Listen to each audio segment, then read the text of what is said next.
Hey guys, I am के your story teller.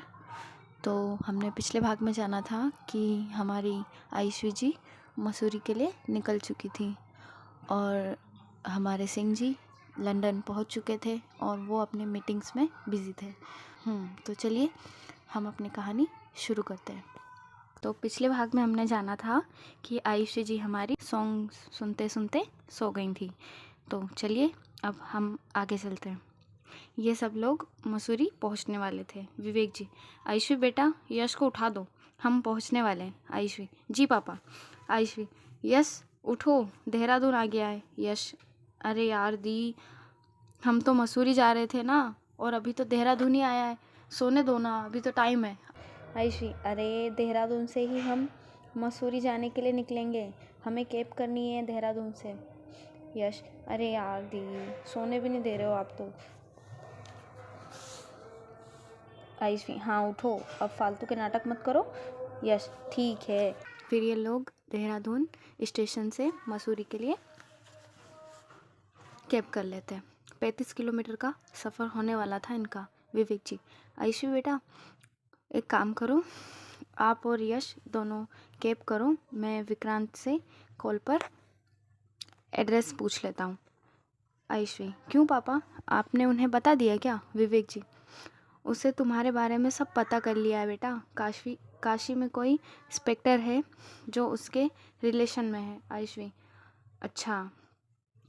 विवेक जी, और night में ही कॉल आ गया था उसका मेरे पास कि होटल में ठहरने की कोई ज़रूरत नहीं है, सीधा घर आओ। और तुम्हारे लिए एक अच्छी खबर और है कि उसका बड़ा बेटा रोहन, वो भी सिविल सर्विस में ही है और उसका भी इसी साल ही क्लियर हुआ है और वो भी तुम्हें वहीं मिलेगा। आयुषी, हाँ पापा ये सही है। विवेक जी, हाँ बेटा तुम मेरा फ़ोन देना, उसने एड्रेस सेंड किया होगा। फिर आयुषी विवेक जी को उनका फ़ोन देती है। आयुषी और यश कैब करते हैं और विवेक जी उन्हें एड्रेस बता देते हैं। आयुषी, अंकल जी कितना टाइम लगेगा? ड्राइवर अंकल, बेटा मसूरी तो 35 किलोमीटर है, पर यहाँ जो आपने एड्रेस दिया है वो मसूरी से 2 किलोमीटर आगे है। आयुषी, ठीक है अंकल। फिर यश की मम्मा और विवेक जी कैब में बैठते हैं। यश ड्राइवर अंकल के पास बैठा था। यश, वैसे अंकल यहाँ घूमने की तो बहुत सी जगह होंगी ना? ड्राइवर अंकल, हाँ बेटा बहुत है। यश ऐसे ही अंकल से ना जाने कितने सवाल किए जा रहा था। वहीं हमारी आयुषी जी जो कि बस बाहर देख रही थी। हमारी आयुषी जी कह तो रही थी कि वो सिंह जी के बारे में नहीं सोचेंगी, पर सिंह जी का ख्याल उन्हें आ ही रहा था। हमारी आयुषी जी अब कोई झूठी उम्मीद नहीं रखना चाहती थी कि वो उनके प्यार को एक्सेप्ट करेंगे या नहीं। आयुषी अपने ख्यालों में ही खोई थी। वहीं विवेक जी अपने परम मित्र विक्रांत को कॉल करते हैं। विवेक जी, अरे चौहान जी हम पहुंचने वाले हैं, अब आप। चौहान सरनेम सुनकर कुछ ख्याल तो आया ही होगा आप लोगों को। तो अब आप सोचिएगा, हम आगे चलते हैं। वहीं विक्रांत जी, अरे विवेक मैं तेरे इंतज़ार में घर के बाहर हूँ। विवेक, अरे अभी टाइम लगेगा हमें। फिर विवेक जी ड्राइवर अंकल से पूछते हैं कि और कितना टाइम लगने वाला है? ड्राइवर अंकल, 30 मिनट और लगेंगे। विवेक जी विक्रांत से कहते हैं, अभी 30 मिनट और लगने वाले हैं, तू घर में जा भाई। विक्रांत, चल ठीक है, मैं बाहर हूँ, गार्डन में ही हूँ। विक्रांत जी, एक काम कर, तू कॉल पर ही रह। विवेक जी, चल ठीक है, मानने वाला तो तू है नहीं। फिर विक्रांत जी कॉल पर ही रहकर सब उन्हें बता रहे थे कि वहाँ से राइट लो, वहाँ से लेफ़्ट लो। ऐसे करते करते ये लोग विक्रांत जी के घर की कॉलोनी में आ जाते हैं। विक्रांत जी अपने परम मित्र से मिलने की खुशी में घर में ही नहीं गए थे, बाहरी गार्डन में बैठे हुए उनका इंतज़ार कर रहे थे। विक्रांत जी बहुत खुश थे क्योंकि वो अपने परम मित्र से काफ़ी समय बाद मिलने वाले थे। विक्रांत जी अपनी वाइफ को भी आवाज़ लगाकर बोल देते हैं। जैसे ही विवेक जी की कैब एंटर करती है वैसे ही वो रोहन को, अपनी वाइफ को बुला लेते हैं। विवेक जी, देखो सुमन उसको कैसे भाग रहा है, शांति नाम की नहीं है इसको। फिर विवेक जी कैब ड्राइवर को पे करते हैं और विक्रांत जी के पास जाते हैं। विक्रांत जी विवेक जी को हक करते हैं और बोलते हैं, प्रभु अहो भाग्य हमारे जो आप हमारे घर पधारे। विवेक जी, हाँ पैर छू के आशीर्वाद ले, क्योंकि ये प्रभु बस कुछ दिन के भ्रमण पर है। विक्रांत, ये कर दी ना प्रभु आपने अपनी तशरीफ तुड़वाने वाली बात। विवेक जी विक्रांत जी की बात सुनकर हंसने लगते हैं। हमारे यश और आयुषी भी हंस रहे थे अपने पापा को ऐसे देखकर। फिर अंदर से विक्रांत जी की वाइफ आ जाती है। तुम उन्हें अंदर तो आने दो, वहीं खड़े रहने का इरादा है क्या? फिर वहीं एंट्री होती है रोहन जी की, चौहान जी के बड़े बेटे। विक्रांत जी, अरे बेटा रोहन इधर आओ। फिर रोहन अपने पापा के पास जाता है और विवेक जी के पैर छूकर आशीर्वाद लेता है। विवेक जी के पैर छूकर आशीर्वाद लेता है। विवेक जी, विक्रांत रोहन तो काफ़ी बड़ा हो गया है। हमने देखा था तब शायद 10th या 12th क्लास में होगा। तब रोहन जी कहते हैं, अंकल आपने तब देखा था जब मैं 10th क्लास में था। विवेक जी, हाँ बेटा। विक्रांत जी आयुषी को अपने पास बुलाते हैं। आयुषी बेटा इधर आओ, भूल गई क्या अपने चौहान अंकल को? आयुषी, अरे नहीं अंकल। फिर विक्रांत जी भी आयुषी को हक करते हैं और कहते हैं, विवेक तुम रोहन का कह रहे हो, तुमने आयुषी को नहीं देखा क्या? वो कितनी बड़ी हो गई है।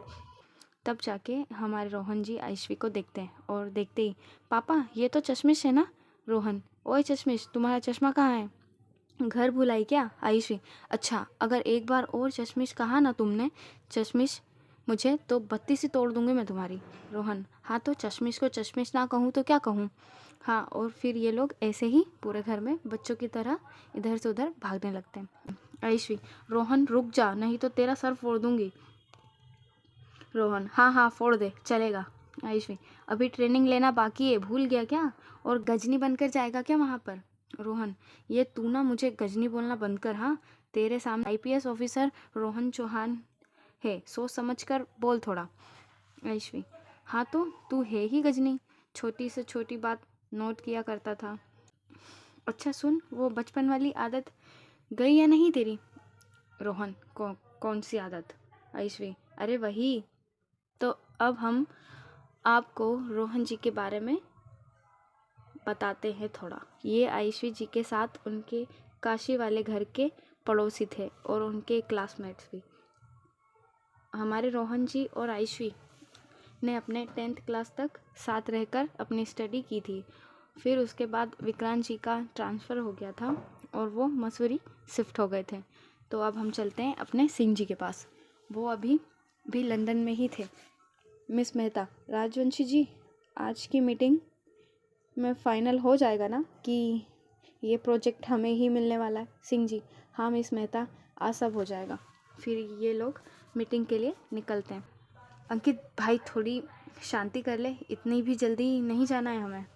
एक तो मुझे अपनी बच्चा की फ़िक्र हो रही है, 15 दिन हो गए हमें यहाँ आए हुए, कब चलेंगे यार अपने घर? मुझे बच्चा की याद आ रही है। सिंह जी, ओ भाई यहाँ काम के लिए आए हैं हम, और हाँ तुझसे ज़्यादा मुझे आ रही है बच्चा की याद। अंकित, हाँ तो चल ना भाई, आज कुछ भी करके वो क्या नाम है उनका, लिंसी मैम, उनको पटा लेना तू, वो ही फाइनल करेंगी ना हमारा project.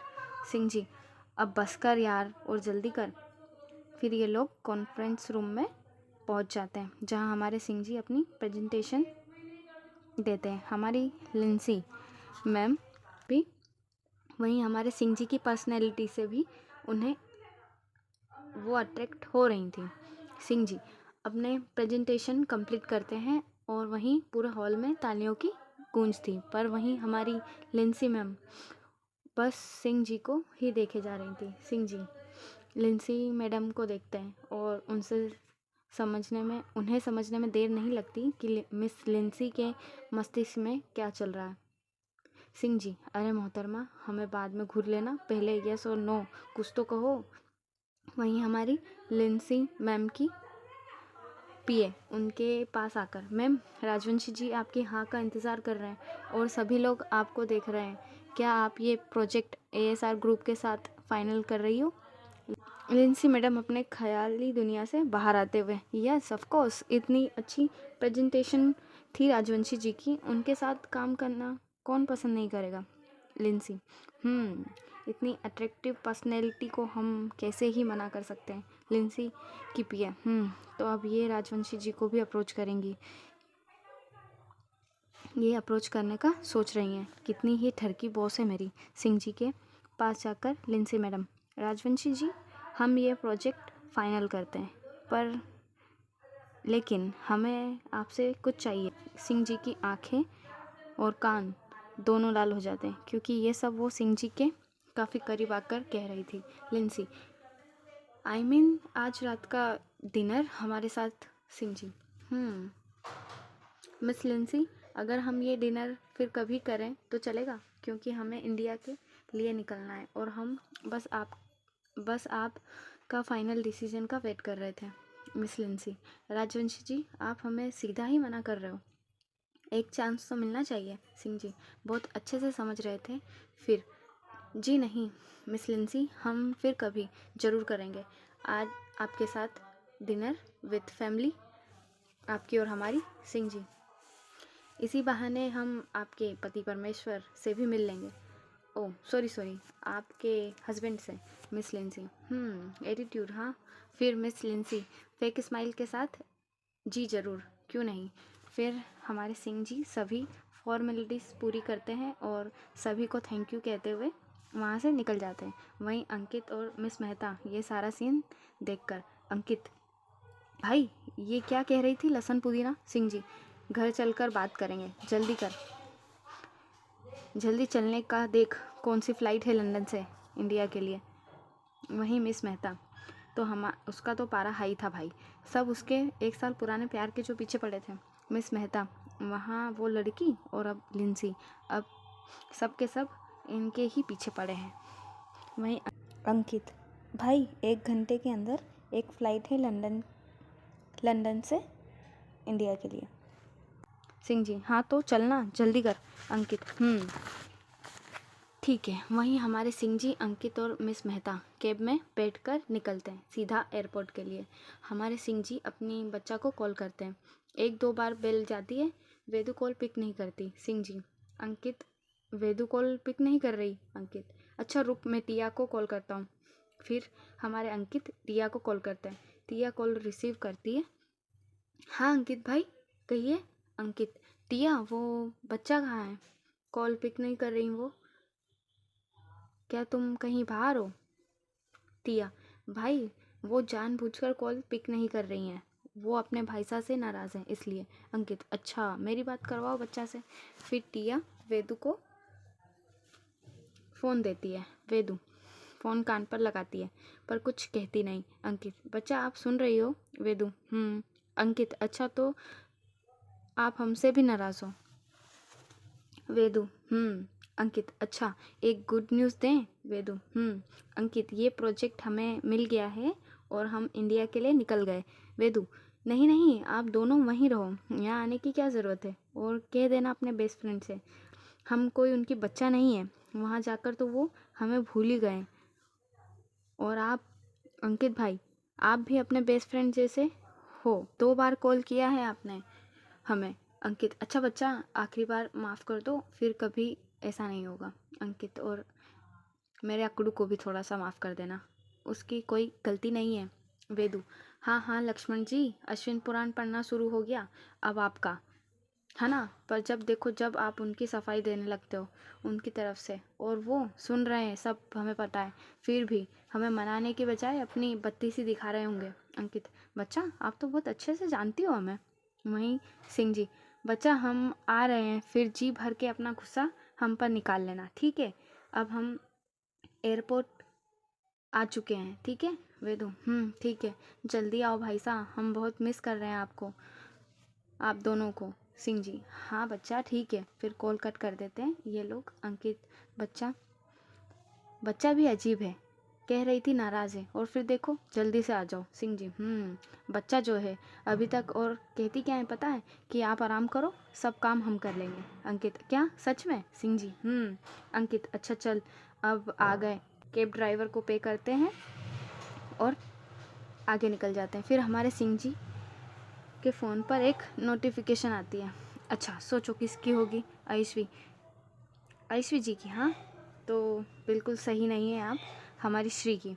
Boss Dixit family Mussoorie पहुंच चुकी है और हमारे